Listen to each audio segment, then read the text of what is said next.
Testing, 1, 2, 3. 1, 2, 3. Where should I leave this for? Right here? Just be cautious of how much length you have. 1, 2. Can you hear anything? Okay, can I start?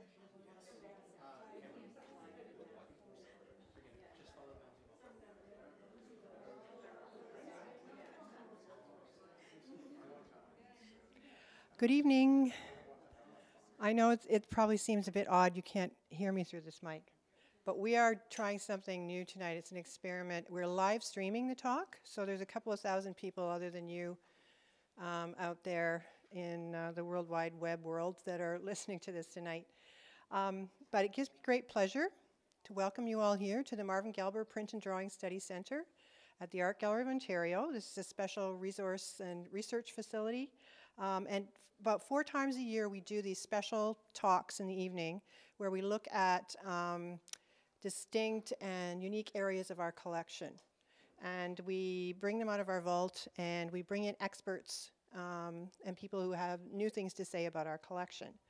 And tonight we have just that kind of a speaker. We have Patricia Feheley, and she's just flown in from Ottawa and she has to fly back tomorrow. So we're so glad that she could be with us tonight. Patricia is an art dealer and an art historian. She specializes in the field of Canadian Inuit art, and she's got an extensive educational and administrative background in the visual arts. She's also published widely on the subject of Inuit art, and she is a member of a number of very prestigious boards. The past president of the Art Dealers Association of Canada, where she still serves on the board, and a member of the board of the Canadian Cultural Properties Review Board, and as well as several others. She spent many decades traveling in the Canadian North and developed her first-hand knowledge of contemporary art in Inuit communities. She is the longtime director of Feheley Fine Arts, a Toronto commercial art gallery specializing in early and contemporary Inuit art, and she has championed emerging Inuit artists such as Annie Putaguk and Shuvenai Ashuna. Tonight's talk is titled Northern Light, the Art of Kenojuak Ashevak, and we are exploring one of Canada's leading artists through the prints and drawings in the collection here at the AGO, and it gives me great pleasure to welcome Pat.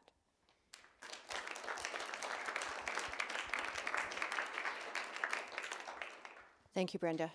That made me sound much too old. I really haven't done half of those things. Or I've done them in the last 5 years, one or the other. Good evening. When I was asked to speak about Kenojuak, I thought, well, that's fine. I've known her for over 40 years. She was a friend. I know her work. And then I came and I worked through the collection here because, of course, the purpose of these evenings is to, in fact, showcase the collection of the AGO. And I realized that whilst we are all very familiar with her work, she's a Canadian icon. We all immediately recognize, for instance, the Enchanted Owl, obviously. And so how do you look beyond that iconic image that you have of feathered birds and try and discover 3 things, really? One is the woman and how she developed her talent and her talent as an artist. And the second is the extraordinary story of how somebody born in 1927 in the Canadian Arctic, who literally was asked to draw for the first time when she was 30 years old, could in fact go from that early beginning in a camp in 1927 to jetting around the world, getting the Order of Canada, traveling more than I've ever traveled, and at the same time witnessing the cultural changes, social changes, everything in the North, and embracing it, which is really the key to Kenojuak. So in consideration of the collection, because I know you will all have seen many of her images, one of the great strengths in this collection is, in fact, her early work, and in particular, the graphite drawings and the early prints. So I've chosen to concentrate on this very first decade. I am going to show you a few goodies later. But I've chosen to concentrate on this first decade just to sort of give you an idea of how quickly she emerged and how mature she was, in fact, within the first 5 or 6 years of her production. To set the stage, I promise not a long biography, but she was born in 1927. Her family were migratory. Her grandfather was a shaman. at age when she was 6 or 7 years old. Her father, in fact, was murdered in an Inuit sort of social justice thing. And so she had, this was all the things that happened in those days, but she had a fairly rough time, obviously, with her mother, widowed. She eventually met a wonderful man, and they got married in 1947, and in fact had several children. They were still traveling. They would come in occasionally to trade. A couple of years later, after she'd had 3 children, 2 of which she kept, 1 of which was adopted out, she had to go south for 2 years with tuberculosis. So in the mid-50s, she was in Quebec City for 2.5 years. In that 2.5-year time, all 3 of her children died. So by the time that she went back, she had to face that tragedy. In a total in her life, in fact, she had 14 children, 4 adopted. And when she died last year, only 4 were still living, 3 of whom were her natural children. So that's a pretty tough life. That for us, I think, I don't know if I could recover from that. I don't know about any of you. And yet, she had the perseverance, and she kept going. So as they got to the mid-50s, she's back with tuberculosis from that with a clean bill of health. They started coming into Cape Dorset, which had a fledgling art studio started by Jim Houston. And at this point, a lot of the Inuit families were starting to come in to settle in the settlement because of housing and nursing and a lot of the sort of social services that were there.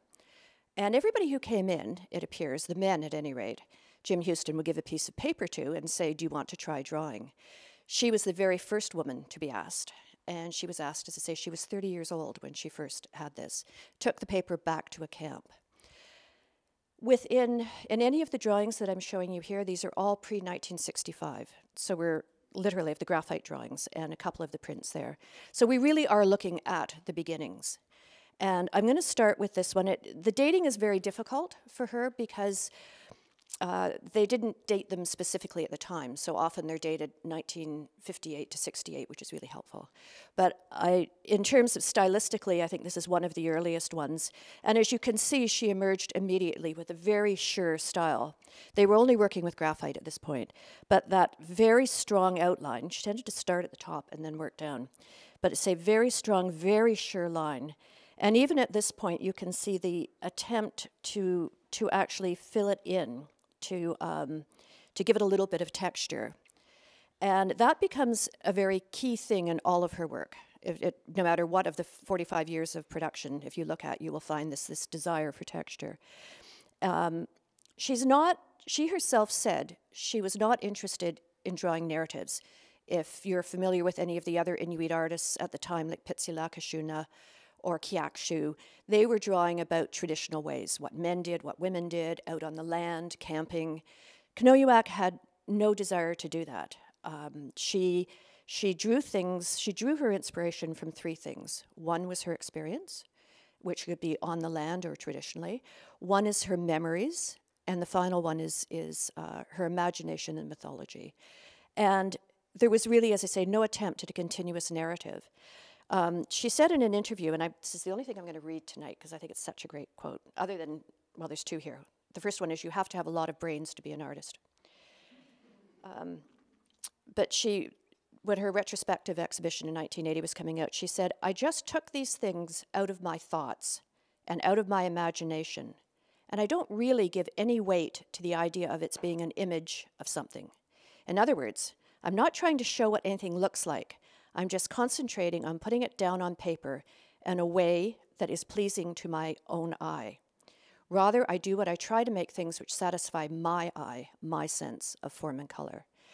So, and she repeated many times in her life that really she just wanted to make beautiful, beautiful works. And as long as it looked beautiful to her, she was satisfied. So, I think this is perhaps one of the earlier ones, but they're all literally within a 4 or 5 year period. By the way, if anybody has questions as I go along, please feel free to ask. If you look at this one, you can see the beginnings here, I think, of the style that we associate with her, the style that you're seeing down at the end of the room, which is symmetrical, well-balanced, and often with a central image, which I think she came to very quickly in her early career, and decided that that was more pleasing to the eye than something that was kind of all around. because you find that that just becomes more of a theme throughout. But the other thing that she does is she starts to embellish. You see all of the little pencil marks here and all of the hatch marks. So she didn't have color in these days. They didn't get colored pencils till 1965. So the only way that she could get this kind of nuance and make it prettier, if you will, was in fact to make marks with her graphite pencil. So you find these beautiful, beautiful cross-hatchings here. And the combination of, as I say, the straight lines. But again, you can see her developing already this tendency towards the symmetrical work. There are two that are flat here that I can't. I'm hoping I'm allowed to lift this up. I can. Thank you, Brenda. Just because it's a very, very interesting one. Sorry, these are very large works, too. Thanks. Yeah, that's fine. So again, you see, I think she starts right into this wanting to go to a very centralized subject. And she said she added things as she went along to make it look better. This one I find particularly interesting because it was only later in her career that she started doing faces. She said she didn't want to tell stories because she mightn't be remembering them and mightn't get it right.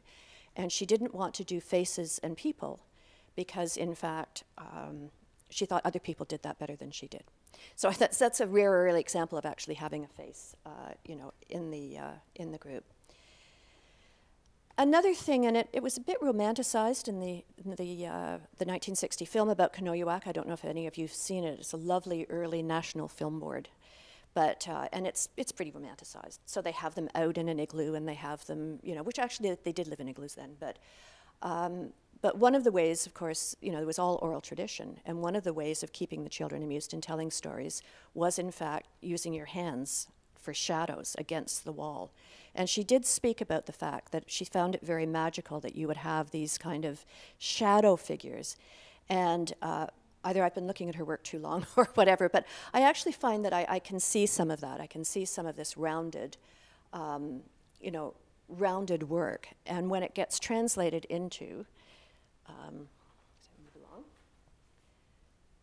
we just pulled this one very early stencil print to show you. Sorry, I'm in the way. You can really see it, I think, there. There's an ethereal quality to it, almost a dreamlike quality to it. When you're looking at, in that first decade, particularly the first 5 years, printmaking started in Cape Dorset in 1959. So she'd been drawing for a couple of years earlier, so they had a pile of her drawings. In the sort of fledgling work in the studios, they were working with either stencil, which is a very easy process, doesn't require a lot of equipment, or they were working with stone cut, which is a type of relief carving, where they do, of course, the outline and then cut away the rest and then ink the plate. There was not a lot of leeway taken at this point by the printmakers. Later on, you would find that there would be a lot of changing around of images or colors. So the original drawing for this piece actually would be now in the archives. And I have not seen it, but I suspect it probably is very close to this kind of outline that you're seeing over there. But the magical thing that the printers did, because they were working with stencil at this point, is that absolutely beautiful nuanced blue. And we don't know whether she had a lot to say with choosing the colors at this point, but she certainly would have been in and out of the studio when it was being made. But that just so strongly, adds to the impact of the piece. Even, that's a stencil, which of course is a much softer, prettier, if you will, more dreamlike technique. This is a stone cut, so you have the much harder edge. But again, even if you look at this drawing here and this drawing, you can see the imagery coming through. In that case, there's a direct reference to Sedna, who was the sea goddess, who provided all of the animals and seals, sort of a mermaid-like mythological figure. She's not here, but you do have this figure of a woman surrounded by everything, that she can see. And again, it has that dream-like, kind of quality. So at this point, you get a fairly good idea, certainly by the early 60s, from looking at the prints and not looking at the drawings. I just find it quite remarkable, which is why I wanted to pull all of these, to be able to see these original drawings, because they don't come up. They're all in the archive, pretty much. So this takes us up to the very early 60s. She's still drawing in graphite. And then they brought in a new technique of engraving and etching. So they handed, in 61, they gave all of the artists copper plates and asked them to start working in both engraving and etching. These are 2 engravings here. The Archive of Ontario has a remarkable collection of engravings. As I say, I've only pulled the 2. But you can see that is actually her hand on the print, which is one of the reasons why I enjoy etching and engraving, because, you know, that's her hand that made those lines. And you again have all of those characteristics that we've seen in the earlier drawings, the wonderful sort of marks, the cross-hatching, this decorative element here, which actually replicates a string game, a very popular Inuit string game. So she's mixing imagery.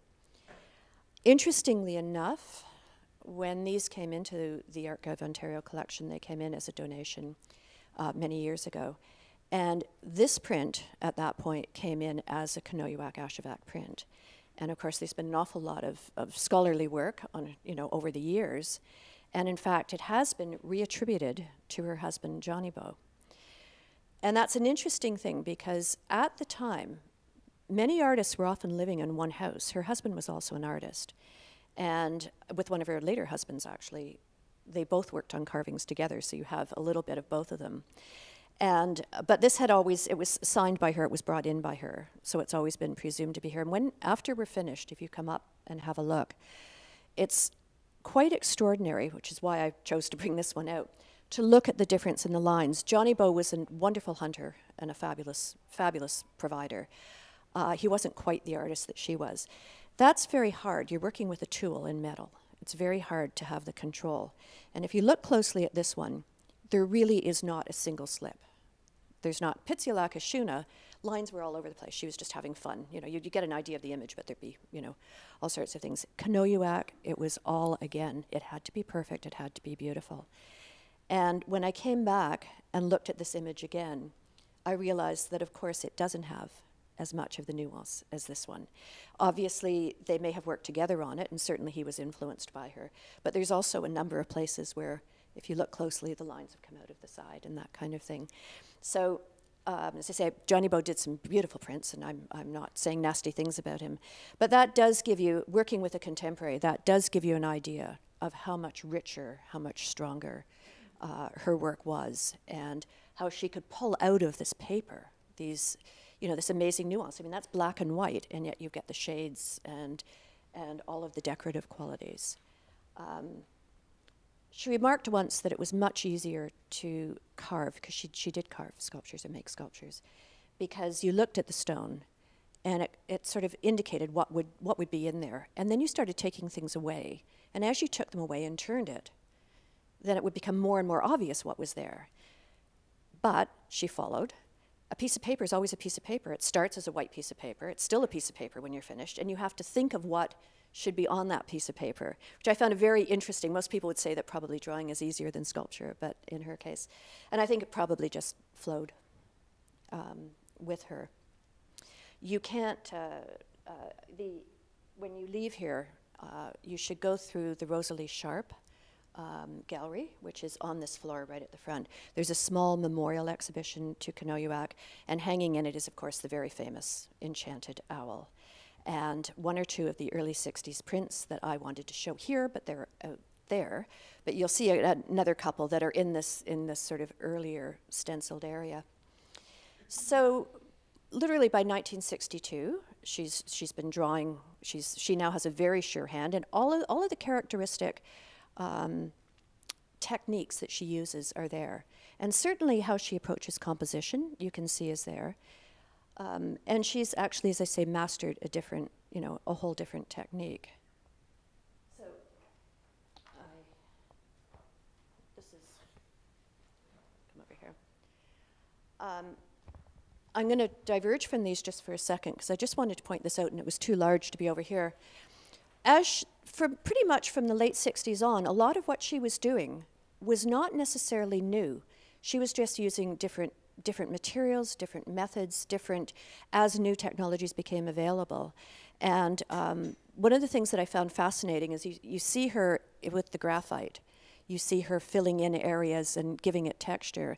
She gets, a little bit later, much more tricky with that, so that instead of just putting decorative lines in, she's actually superimposing other owls on elements that are already there. So, say, as you go through and look at a lot of her later work, you find the elements that were here in the earlier work, but you just find them embellished and her exploring it much, much further. These two are from the late 1960s, and they're really a pair out of there's 4 of them that are absolutely stunning, that are just considered, again, kind of a pinnacle for her.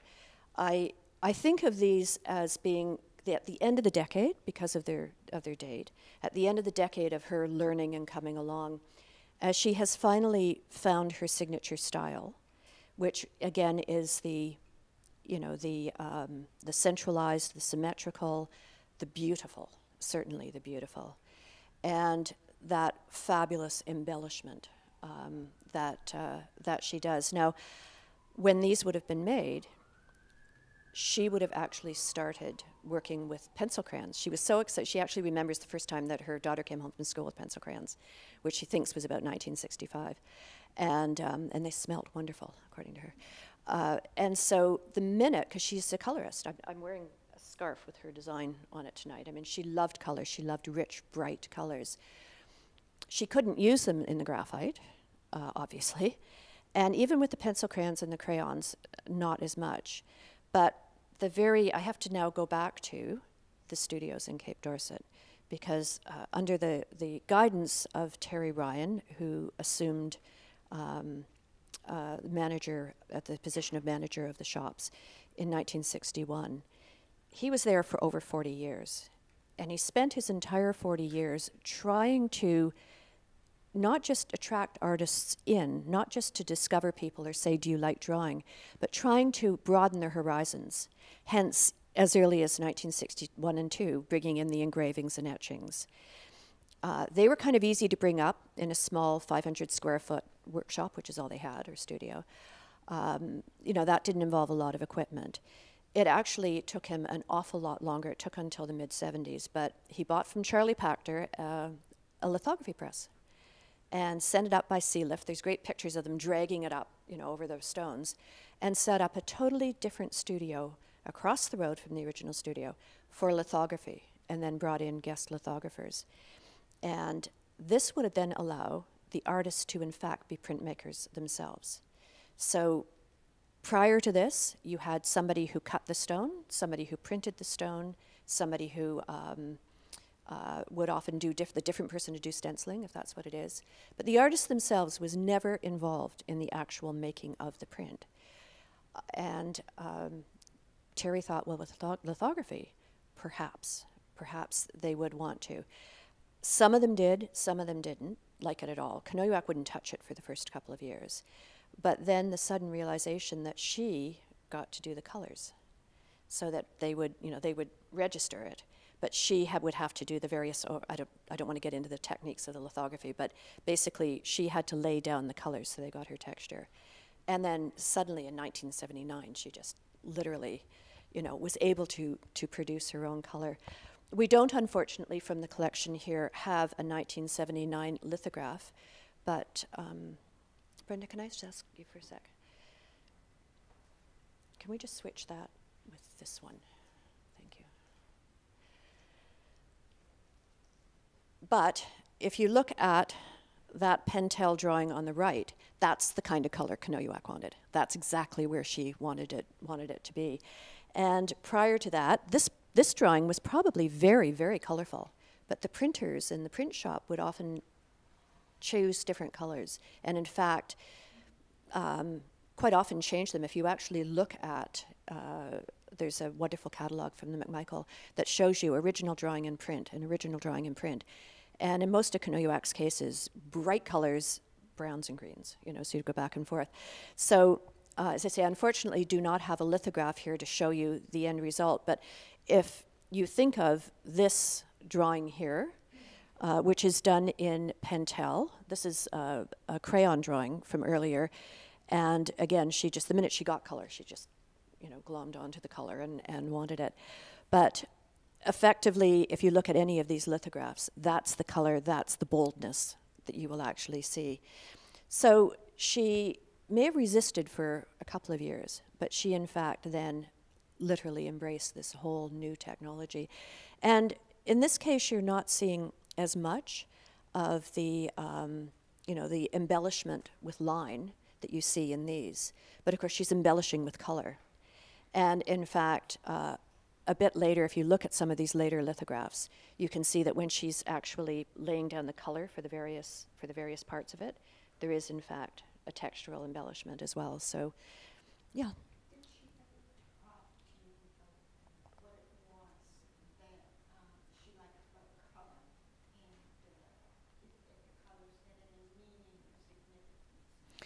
Tried.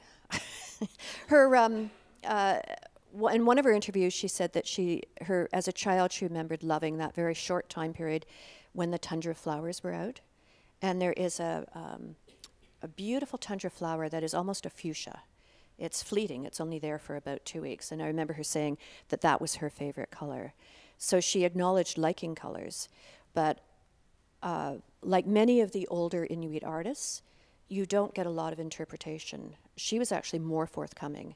And I can remember taking her to a drawing in my gallery in the 90s and saying, I'm just fascinated by why you chose these colors. Why would you have done this? Because they were beautiful, but different. And all I got from her was, that's the color of a flower I like. And that was the entire answer. So I gave up on that. So no, she did in an interview with Jean Blodgett, she actually said that before she did a drawing, once she had pencil crayons, once she had colors to work with, she would decide on the colors before she did the drawing, which is a total reverse of what other people would do. And she said she would lay out, because she'd have these big sets of pencil crayons from around the world that people would send her. And she would lay out the 6, 8, 10 colors she wanted to work with and put them beside the paper. And then she would sometimes pair colors, that those two colors would go together well. And then she said she would never add other colors, that once she had done this process, she would start her drawing, and that drawing would be done in those colors. So, and that backs up that earlier statement about she wasn't interested in narrative. It wasn't so much the subject matter as making something beautiful.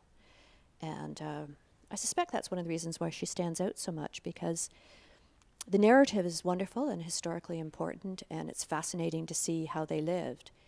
But these are all about beauty and composition and imagery and color, and I think that's probably why Kenojuak has stood out, very much over the years as one of the, finest. So she got her color, and then there was a whole series now through the 1980s and 1990s. And again, there isn't as much in the collection, but I don't think that it matters because you've all seen the prints. And the prints were much closer to her drawing style. But what she was known for was incredible experimentation. So when for instance, Terry Ryan, again, in his ongoing effort to introduce new things, brought in watercolors at one point, brought somebody up to work with watercolors. Kay Graham, who some of you may know her work, Kay Graham went up and actually worked with them on acrylic painting. And a couple of the artists, Pudlow in particular, and King Miata, took to acrylic painting. Again, from Kenojuak's point of view, they were messy, involved a lot of drying time, and weren't precise enough. So she had no desire to work with, she was very specific about what she would work with and what she wouldn't work with. But again, as I say, I think all of those choices go back to, her original artistic expression. But in the 90s, they brought in etching and aquatint. And that is a process where the artist actually does the plate. They work on the plate. And they talk to the printer, who's from Montreal, about color. And then he actually, because they don't have the equipment, he actually proofs them down in the south and brings them back. And she had great fun with that because, again, she was drawing on the plate and consulting very carefully on the color. And what Paul Macknick would do is he would actually send back then proofs with various color combinations for the artist to see. So she did absolutely take on that, that technique. And she got involved in glass sculpture for a while through a fabulous collector in Seattle who took her to the Pilchuck Glass School, and she made a glass owl, in fact, down there. So she wasn't afraid of trying different things. She was probably more experimental than any of the elders, in Cape Dorset.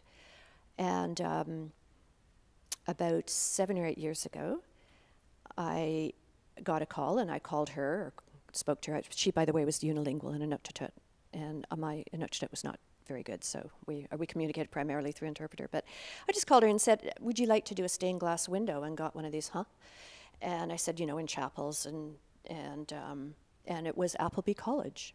One stained glass window had yet to be dedicated, and a patron there, or donor, wanted Kenojuak to do a window. And so she said, sure, I'll try it.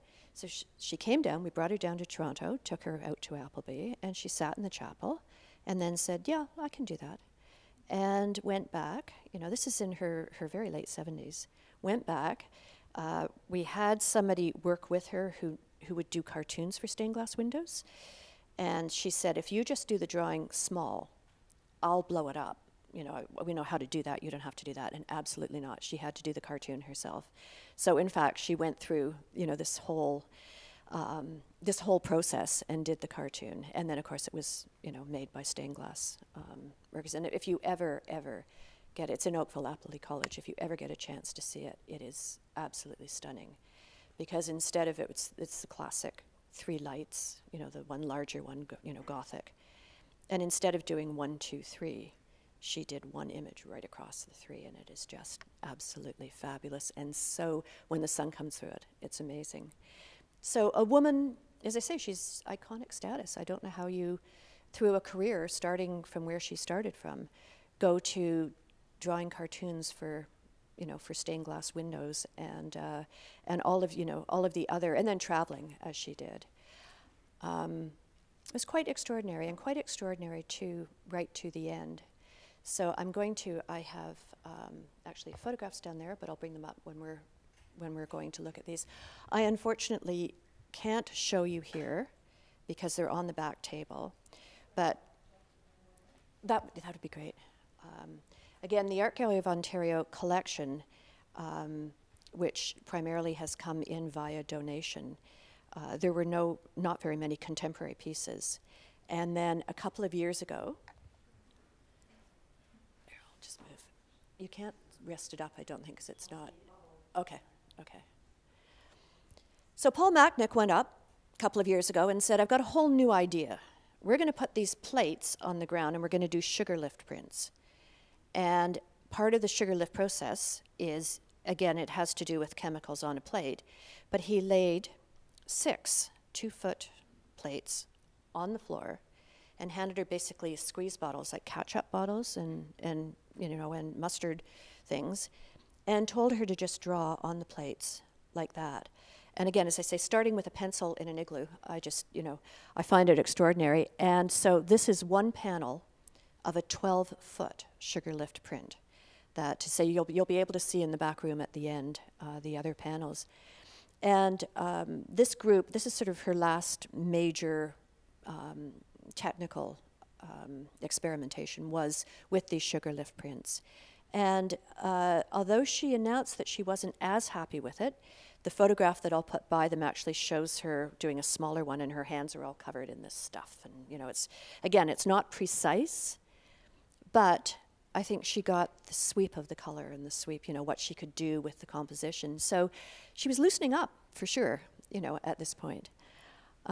This is a very interesting one too, because again, going from the 1960s in a 500 square foot, little studio, to what is now basically 3 studios, a drawing studio where 7 or 8 artists work at once, a stone cut studio, lithography studio.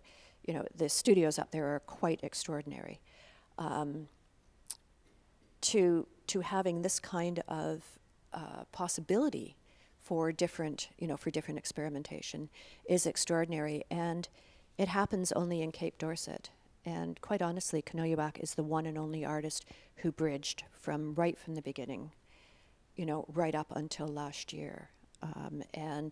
And she was the first woman to draw, and this was just stunning when it came out. No one in the Arctic had done anything like this, or tackled anything this size. It was installed 2 years ago in the Zarek Gallery here, but it's now been put away for a bit, so I say we can't see the whole thing. Because it was printed in the South, and because there's a lot of artists who come and go, it has actually been hand-colored by Harold Clunder, which is just an extraordinary thing, and something that, again, would not have happened a while ago. But she had said that she did not think that she could hand-color because, again, you're working with washes, and it was just something that she wasn't comfortable with.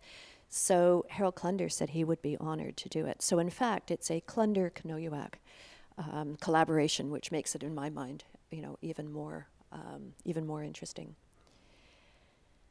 So that brackets the AGO collection from, as I say, the very early graphite drawings up to, as I say, this recent acquisition, their most recent acquisition.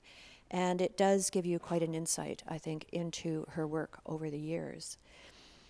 If there's any questions or anything that I can elaborate on, please do let me know. Mm-hmm.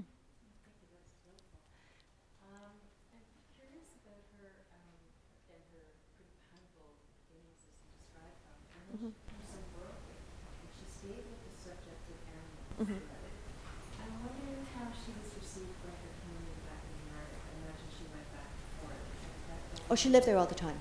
Lived there all the time. Yeah. Her family was first and foremost. So. And so, obviously, she's integrated in the community. And how did she relate to them and they to her? Oh, it was close to hero worship for her, to be honest.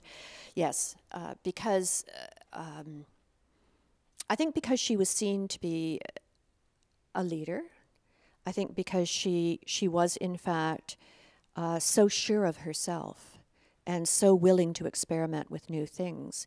And there was still a little bit of a male-female thing that was going on at this point. So, as I say, she was the first woman to be asked to draw, and in the first collection there were only 2 women, all the rest were men.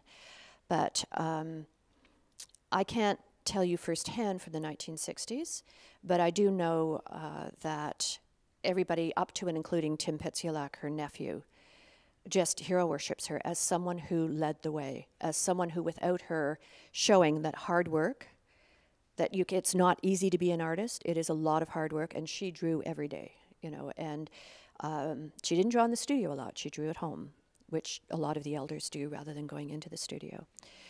In the late 80s, I did a project for the Denver Art Gallery, and we had to interview 25 artists, and we had a set series of questions, younger artists, contemporary artists.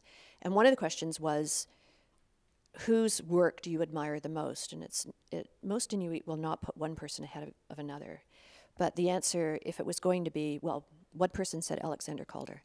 But aside from that, it was consistently Kenojuak or Ashwitu, who is of her generation, an amazing, amazing sculptor, about as great a sculptor and as careful and as, desirous of making beautiful things than she was.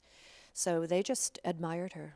I was at her funeral a year ago, and they couldn't hold it in the community hall. They had to have it in the school gymnasium, hundreds and hundreds of people, an outpouring that was beyond belief of people from the settlement. There was actually only 2 of us from outside who flew in for it, and that was all Cape Dorset, so highly revered.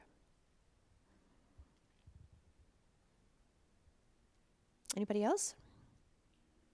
What you were saying about the color and how she would have chosen really bright colors, does that mean she wasn't actually happy with a lot of the end results? No, there's no indication of that. And there are other artists who also use that, because I think they felt that their drawing became something else. Again, I wasn't there firsthand, but I've spent a lot of time, talking with people who were there. It was just a different thing.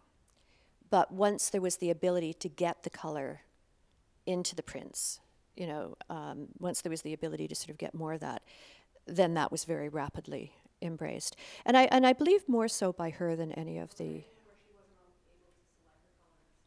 Didn't seem to have, you know, it didn't seem to bother her. It was just the way it was, which is an awful lot of, you know, at that point, exactly what it was. It was the way that it was. And she was, you know, all of the artists were so dazzled by the skill of these printmakers. Why wouldn't the printmakers try to make the color that they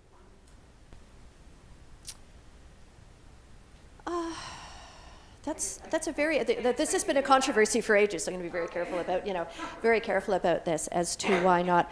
I think that, you know, some of it had to do with they were putting together a collection and a continuity in the collection. Some of it had to do sometimes with, you know, who was overseeing the prints at the time. But as I say, in the case of the couple of artists I've talked to about it, their drawing was one thing. What these wizards could do with their drawings was just, to them, astonishing. That you could take a drawing and cut out of stone, you know, a drawing that's just drawn. You know, think about cutting that stone block. Think about making every little cut and clearing away that stone and actually getting that much detail into it. And then taking, because it's one pull, you know, it's not registered. These weren't registered. So they had to mix the colors. So putting the reds and the browns and then putting the, you know, the touches of green and then putting the sheet down. And you know, that was pretty, it was still dazzling. You go up and see it today, and it still is an amazing process. And so I think they were just so delighted by what the end product was, and it was just something different from their drawings. So. Given all that, do you think it's fair to call that a Kenojuak? The age-old controversy. Yeah, no, I mean, there is. I mean, you can go to the print convention, which says, you know, an image which is made in one medium and then is transferred to a print means that it's not an original print. By definition, you know, that is the case. And say this has been a controversy that's gone on for a very long time. I can't answer it. I see them personally, I see them as two very different things. But that's because I've been going up there for a long time, and that's how they saw it. But there has been, as I say, there's a whole series of articles and back and forth about the nature of it. And, you know, certainly a lot of people were happier when lithography came along. So there was the choice. But an awful lot of them, would not have had the skill to do this, would not have had the interest to do this. I mean, for the printers, it was bad enough. Kenojuak really liked engraving and etching. And Terry Ryan, you know, tells the story about the fact that the printers basically rebelled and said, just stop her from bringing these things in. We don't want to do it anymore because it's too hard work to do hers. So, I mean, they would not have had the desire. So it's a southern versus northern perception, but it's a very good question, which I didn't really answer. But. Well, that's okay. I think it's, you know, it's more of a problem to manage more than a problem to solve. Yeah, and as I say, this from the way this began, and that's the other thing that is the extraordinary thing about the Cape Dorset Cooperative and the King Knight Studios, is, you know, all of this was sparked by an economic development. You know, people are coming in off the land, they're going into a cash economy, we must, you know, try and get arts and crafts things going. And to have the magic of what happened in Cape Dorset come out, where these generations of extraordinary artists, and, you know, what's happening up there today is, in my mind, probably the most exciting art that's being made in Canada, because there's just the 6 or 7 artists working in that studio, drawing in that studio, and I'm sure you've seen some of the large-scale drawings, is extraordinary. So it's as much a feverish activity today as it was when they were learning about this. So it's a very unique situation.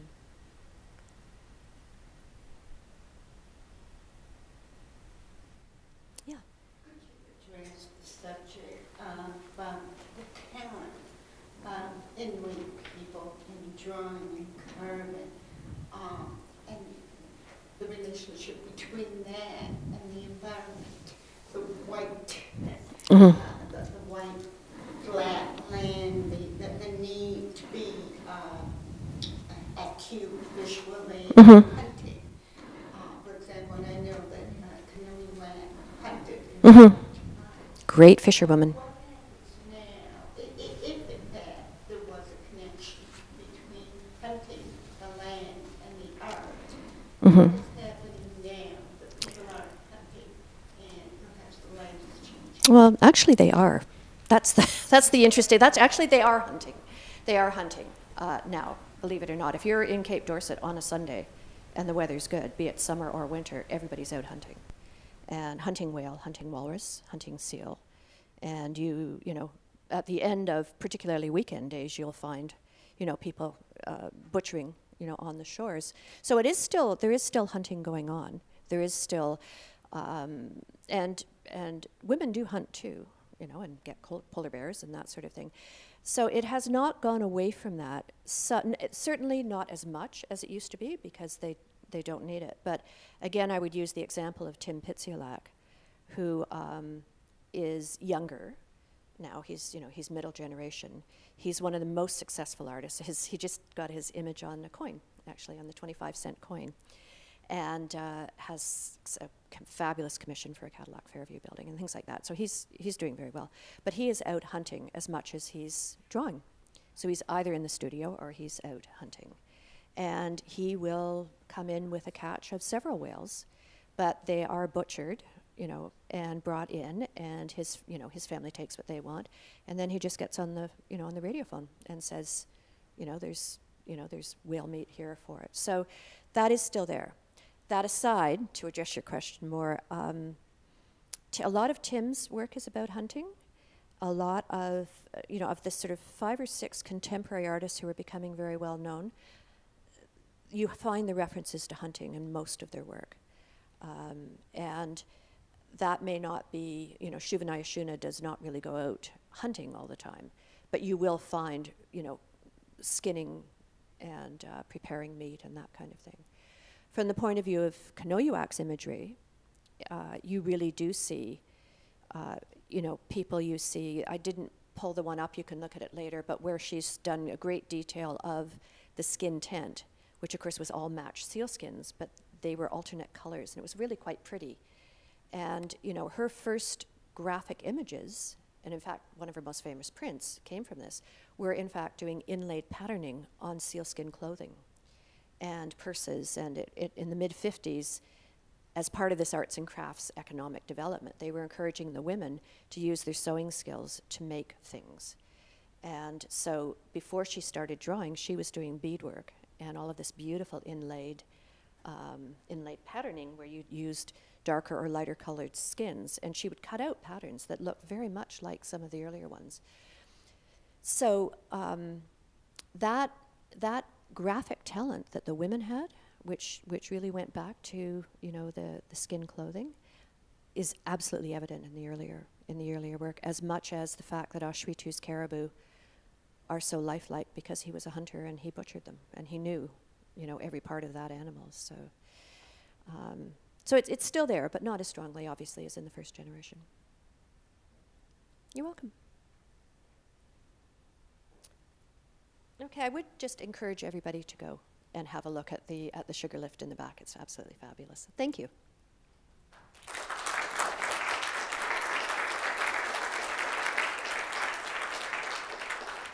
I would really like to thank Pat on behalf of all of you for sharing your vast knowledge with us. I think we could listen to you for a lot longer and learn a lot.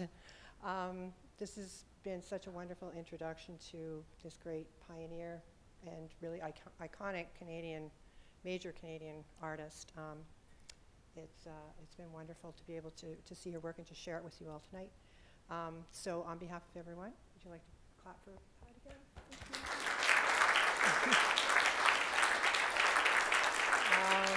And I'd just like to say, yes, please stay and look at the works for a while, and if you have any other questions for Pat. And I'll just mention that we do have the next talk in this series coming up in April 23rd. It's going to be on a special collection of photographs by Arnold Newman from our collection. And Maya Sutnick will be giving that talk, one of our curators here. And if you would like to be on our email list, which we promise we will only send out sort of an email blast once a month just to let you know what's happening in prints and drawings and in the study center, there's a sheet of paper if you'd like to put your email down and be part of our select email list. Thank you for coming.